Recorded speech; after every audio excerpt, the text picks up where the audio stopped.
जिस व्यक्ति के खिलाफ पिता आक्षेप लगा रहे हैं वो व्यक्ति एक आदतन अपराधी है। म्युनिसिपल कॉर्पोरेशन के एक व्यक्ति के साथ मारपीट की, उससे पहले उनके खिलाफ मर्डर केस है, तो तमाम तरीके के उस व्यक्ति के ऊपर आरोप है।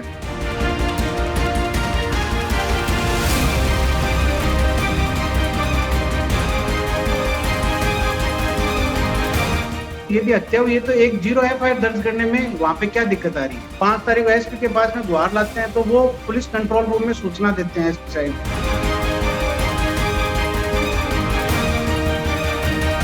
जयराज जडेजा और एसपी जो है वहाँ का पीआई है, सारे के सारे सबूतों के साथ में छेड़खानी की है इन लोगों ने। 4 तारीख को फोटो आ गई थी राजकुमार की, तो उसके बाद में इनकी डेड बॉडी आपको 9 तारीख को मिलती है। तो ये सबसे बड़ा सस्पेंस पैदा करता है पूरी कहानी में। एसपी ऐसे कर रहे हैं कि गुजरात के कोई हाईकोर्ट का जज बोल रहा हो।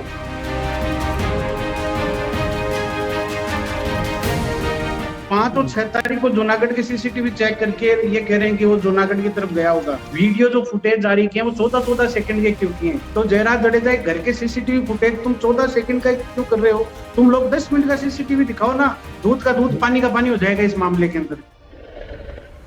नमस्कार। રાજસ્થાનના જાટ સમાજના એક યુવકનું મૃત્યુ થયું. મૃત્યુ થયા પછી તેના જે પિતા છે એનો સીધો એવો આક્ષેપ છે કે મારા દીકરાની હત્યા કરવામાં આવી છે. જો કે દીકરાની અંતિમ વિધિ અંતિમ ક્રિયા પણ થઈ ગઈ છે અને આક્ષેપ કરવામાં આવ્યો છે જયરાજસિંહ જાડેજા કે જે ગોંડલ નિવાસી છે.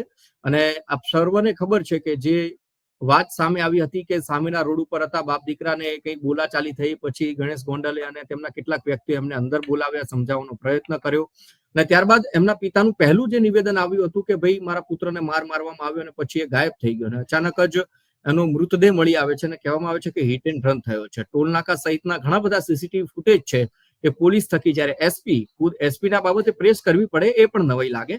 જો કે એસપીએ પ્રેસ કરી અને એના સીસીટીવી છે એ પણ આપ્યા. ત્યારબાદ બીજા દિવસે જયરાજસિંહ છે એમના ઘરના પણ સીસીટીવી સામે આવે છે, પરંતુ હજી પણ એમના જે પિતા છે મૃતકના તેમનું કહેવું છે કે મારા દીકરાની હત્યા થઈ છે અને એ જ બાબતે આજે ચર્ચા કરવી છે. અને આના પ્રત્યાઘાત છે રાજસ્થાનમાં પડ્યા છે. જાટ સમુદાય ત્યાં આંદોલન પણ કરી રહ્યું છે અને ત્યાંના એક સાંસદ છે તે તો એમણે એવું કહ્યું છે કે આની નિષ્પક્ષ તપાસ થવી જરૂરી છે અને સીબીઆઈ તપાસની પણ માંગ કરી છે. આ બધી વાતને લઈને આજે અમારા સાથે રાજસ્થાનના હાઈકોર્ટના વકીલ છે, તેમની સાથે વાત કરીશું. જયંતજી છે તેમની સાથે. અને નમસ્કાર, હું છું ઉમંગ રાવલ ને આપ જોઈ રહ્યા છો ગુજરાત ફર્સ્ટ. जयंत जी, स्वागत है गुजरात फर्स्ट डिजिटल प्लेटफॉर्म में। नमस्कार। जयंत जी, पिछले दिनों में गोंडल में, गुजरात के राजकोट जिले में पड़ता है गोंडल, वहां पे एक राजस्थान से आए हुए जाट समाज के जो पुत्र था और पिताजी थे, उनमें कुछ होता है और वहां के जो विधायक हैं उनके बेटे ने इन दोनों को घर पे बुलाया। फिर वो उनका कहना है कि हमने समझाया था कि भाई रोड पर ऐसा मत कीजिए, जो भी है वो आप बात खत्म कीजिए, और वहां से चले गए थे। लेकिन उनके जो पिताजी हैं, जिस लड़के का मृत्यु हुआ है, वो पिताजी कह रहे कि नहीं भाई, ये एक हत्या है एक प्रकार की। और राजस्थान में यहाँ वहां पर भी कई सारे मोर्चे लगे जा रहे हैं, वहां पे भी विरोध हो रहा है। क्यों ऐसा हो रहा है? क्यों ऐसा लग रहा है कि नहीं भाई हत्या हुई है? सर, पूरे प्रकरण को मैं एकदम पास से नजदीक से इस प्रकरण को देख रहा हूँ। बतौर अधिवक्ता मैं सारे पॉइंट्स के ऊपर इस प्रकरण को देखा है और ये जो जितने भी आंदोलन पूरा चल रहा है ये सारे हमारी निगरानी में हो रहा है।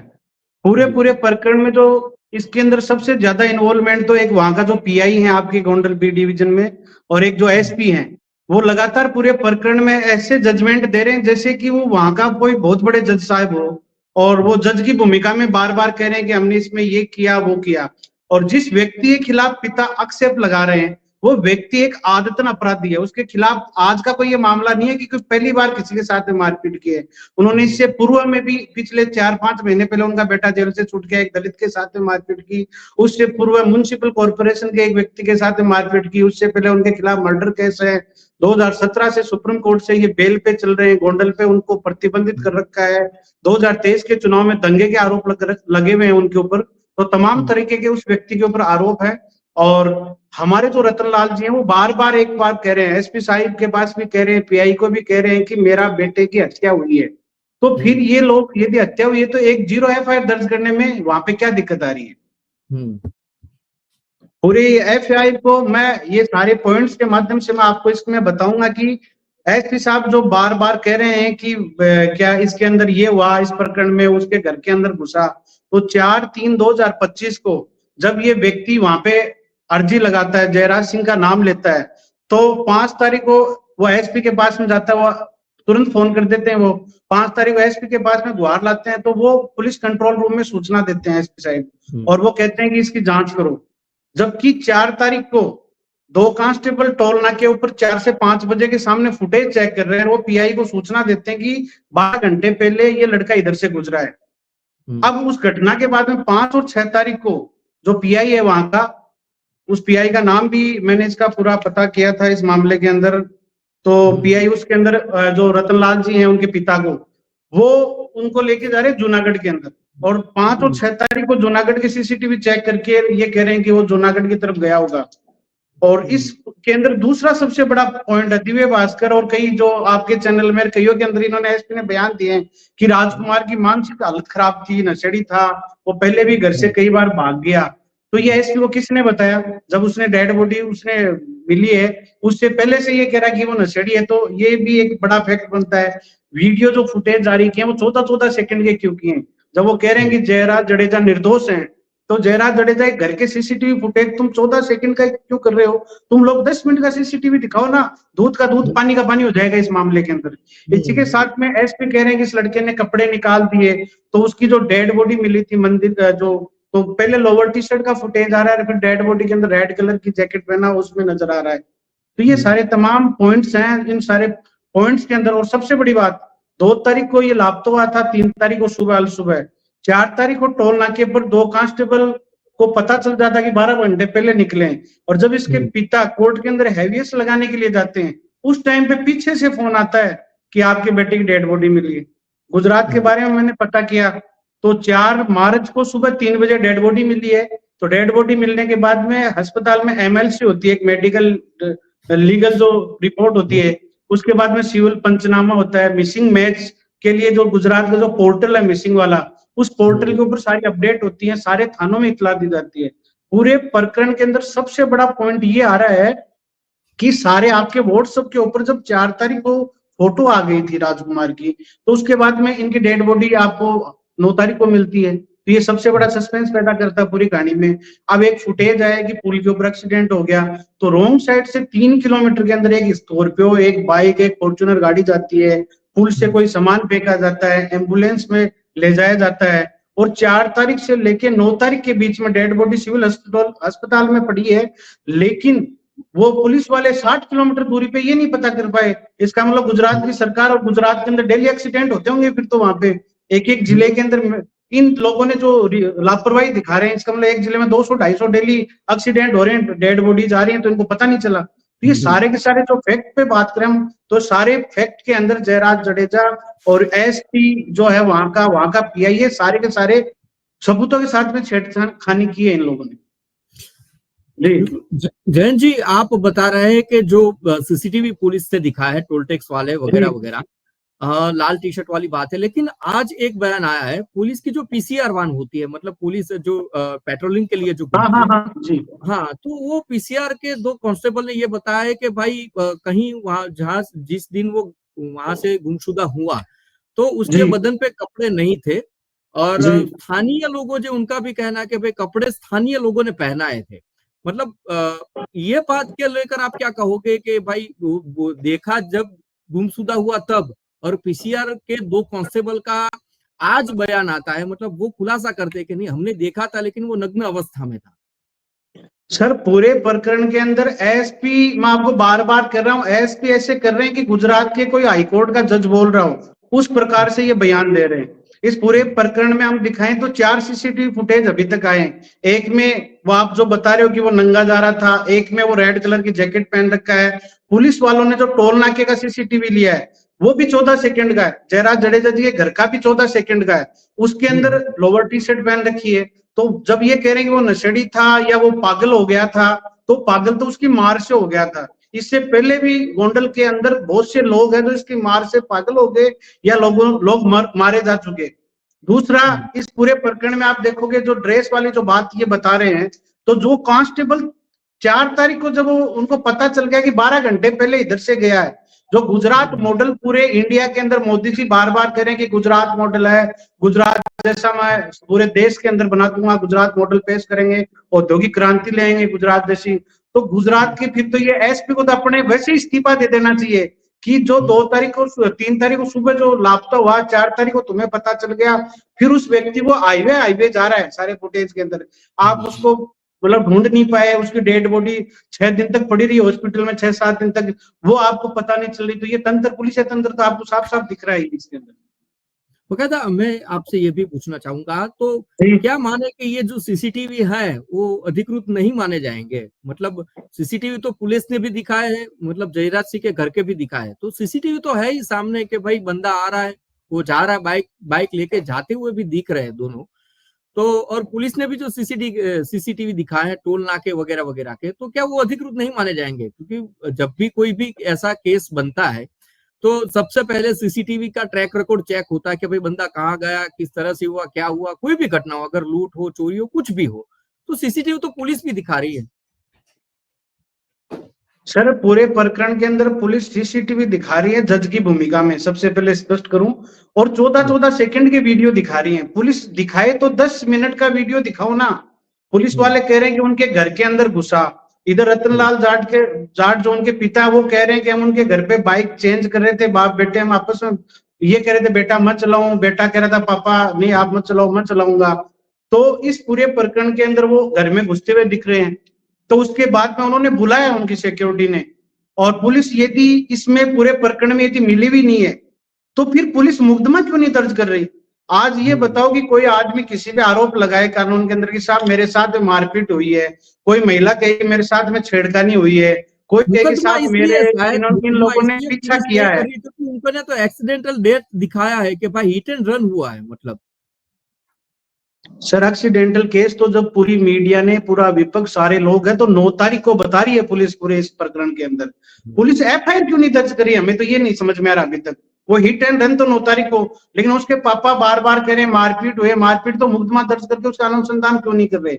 और पुलिस का तो रिकॉर्ड है इसी गोंडल बी डिवीजन का, मैंने पूरा रिकॉर्ड निकाला है, यहाँ पे आज तक जितने भी हुए हैं, और उसकी बॉडी के ऊपर जो चोट के निशान आ रहे हैं वो किस चीज के निशान है? फिर उसके बाद उसके हाथ पैर में, डेड बॉडी का मैं दाह संस्कार में था, पूरी डेड बॉडी में हाथ उसके टूटे हुए थे, उसके जो घुटने टूटे हुए थे, नीचे के पैर टूटे हुए थे, उसके गुप्तांगों के ऊपर चोट आई हुई थी, उसके पिछवाड़े पे चोट थी, उसकी आंखें सूजी हुई थी। एक्सीडेंट होगा तो या तो मांस फटेगा या शरीर फटेगा, एक जगह से टूट जाएगी। वहां पे कोई ब्लड के ऐसे स्पॉट भी नहीं मिले, एक्सीडेंट हुआ कि आदमी मरे तो वहां पे खून भी इकट्ठा होना चाहिए, वो भी नहीं दिख रहा। और फिर ये जो ब्लैक कलर की करवाया है पुलिस ने, तो एफएसएल भी करवाया है डेड बॉडी का। और ये गोंडल के जो राजा साहिब बने हुए बैठे हैं, जो ये बाहुबली बने हुए बैठे हैं, आप इनका इतिहास चेक करो ना। कोई आप जैसे ईमानदार पे, किसी ईमानदार आदमी के लिए कहे तब तो पुलिस करे भी, यहाँ एसपी को इतने बयान देने की जरूरत क्यों नहीं है? वो एफआईआर क्यों नहीं दर्ज कर रहा है कि भाई मारपीट हुई है, एफआईआर क्यों नहीं कर रहा है? कहीं ना कहीं तो ये मिली भगत है ना। और ये आज का थोड़ी प्रकरण है, यहाँ पे लगातार हर महीने ये तो शौकिया तौर के ऊपर अपने टसन के अंदर ये लोग मर्डर करते हैं। ये लोग तो अहमदाबाद की अदालत ने जब इनको आजीवन कारावास दे दिया 2017 से लेके अभी तक ये व्यक्ति बेल पे बैठा है। ये है बात सर।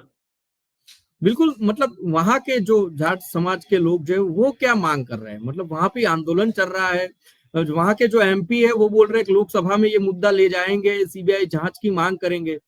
वहां के लोग क्या कह रहे हैं? वहां पे आंदोलन क्यों और मांग किस मांग के साथ?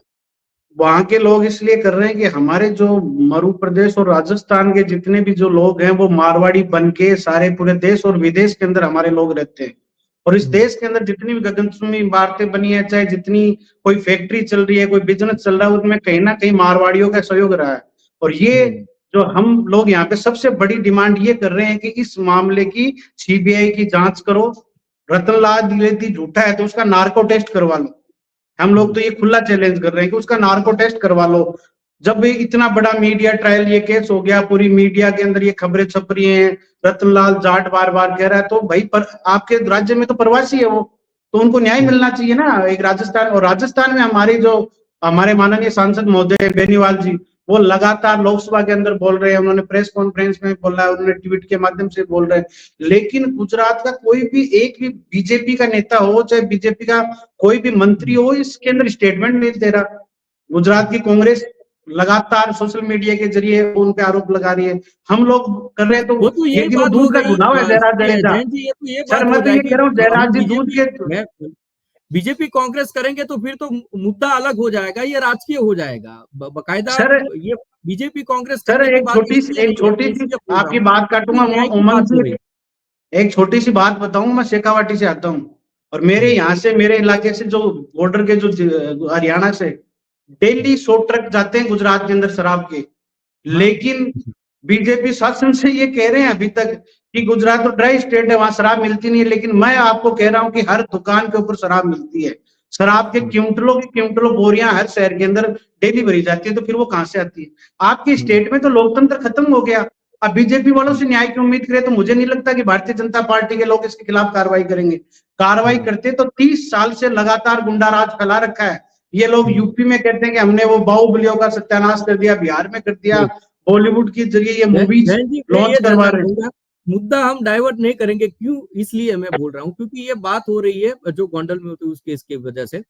मैं यही प्रश्न आपको करना चाहूंगा, किस दिशा में ये आंदोलन जाएगा? कि आंदोलन छेड़ा है क्योंकि सर बोल रहे हो आंदोलन, पिताजी जी के जी, हमारे हत्या हुई। विधानसभा, राजस्थान विधानसभा में ये मुद्दा हम उठवा रहे हैं, लगातार हमारे एमएलए बोल रहे हैं। जल्दी ही अगले होली के बाद में राजस्थान में बहुत बड़ा प्रदर्शन जयपुर में होगा। और इसी के साथ में हमारे, चाहे बीजेपी में है, चाहे कांग्रेस में, चाहे निर्दलीय हैं, जितने भी हमारे 36 बिरादरी के नेता, उन सब लोगों को हमारा संगठन ज्ञापन देगा। उन लोगों से विधानसभा में सवाल उठाएंगे। और सबसे बड़ी बात, जब तक सीबीआई की, इस केस की सीबीआई को जांच नहीं सौंपी जाएगी, तब तक हम लोग ये लड़ाई जारी रखेंगे।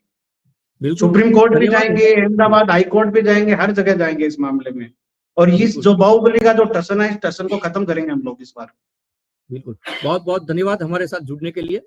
તો જે રીતે મુખ્ય વાત એ છે કે જે પ્રકરણમાં ત્યાંના વકીલ છે હાઈકોર્ટના, એમનું એવું કહેવું છે કે ભાઈ જે પણ થયું એ જે તે વખતે રાજસ્થાનમાં યુવકનો મૃતદેહ લઈ જવામાં આવ્યો ત્યારે સાથે હતા, અને જે પ્રકારે ઈજાઓ જોવા મળી છે, મને એક વકીલ તરીકે એમની જે દ્રષ્ટિ છે જોવાની, એમને પણ ક્યાંક એવી શંકા જઈ રહી છે કે ભાઈ આ હિટ એન્ડ રન નથી પરંતુ ક્યાંક આ હત્યા થઈ છે. એનું મુખ્ય કારણ એમણે જે પોઈન્ટ્સ કીધા કે ભાઈ હિટ એન્ડ રન થયું તો ક્યાંકથી માંસનો લોંદો નીકળી જવો અથવા તો માથું ફાટી જવું, કે આવી ઘણી બધી ઘટનાઓ થતી હોય છે, પરંતુ ગુપ્તાંગના ભાગ ઉપર વાગેલા નિશાનો સાથે જ ઉજરડા ભરેલા છે હાથ ઉપર, આ બધું જોતા ખૂબ મોટો એક આક્ષેપ કર્યો છે કે જે ગોંડલના એસપી છે તેમની અને તેના બી ડિવિઝનના પીઆઈની કોઈ મિલીભગત હોય તો એના કારણે જ આ શક્ય બને.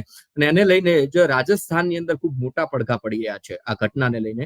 ગુજરાતના ગોંડલમાં બનેલી ઘટના અને રાજસ્થાનના પાટનગરથી લઈ અને તમામ એ સમુદાય કે જે જાટ સમુદાયમાંથી આવે છે, સમાજમાંથી આવે છે, લોકોમાં ક્યાંક એક રોષ એટલા માટે દેખાઈ રહ્યો છે કે મોટી જગ્યાએ મારવાડી એટલે કે રાજસ્થાની લોકોનો બધી જગ્યાએ ફાળો રહ્યો છે, ને એના દીકરાને સાથે જયારે પાઉની લારી એના પિતા અહીંયા ચલાવતા હોય પાઉંભાજીની, અને એની સાથે એવી ઘટના બને તો એની તલસ્પર્શી અને સીબીઆઈ તપાસની માંગ છે કરવામાં આવી રહી છે. નવા નવા વળાંક રોજ આ ઘટનાની અંદર સામે આવતા રહ્યા છે. જોવાનું રહે છે કે આખરે તપાસ કઈ દિશામાં જાય છે. બીજી એક મહત્વની વાત વકીલ થકી જે કરવામાં આવી છે, અમારી સાથે જે જોડાયા હતા, કે એમણે કહ્યું કે 0 અવર્સથી કેમ ફરિયાદ પોલીસ લેતી નથી, કે જો એમના પિતા એવો આક્ષેપ કરે છે કે આ વ્યક્તિ થકી એમની હત્યા કરવામાં આવી છે તો પછી કેમ પોલીસ છે એના હાથ બંધાયેલા છે? એ પણ ખૂબ મોટો પ્રશ્ન થઈ રહ્યો છે, પરંતુ સમય જતા તમામ પ્રશ્નોનો જવાબ મળશે તેવી અપેક્ષા રાખીએ અને જે આક્ષેપો કરવામાં આવે છે એમાં પોલીસ તટસ્થ તપાસ રાખે તે પણ અપેક્ષા. નમસ્કાર.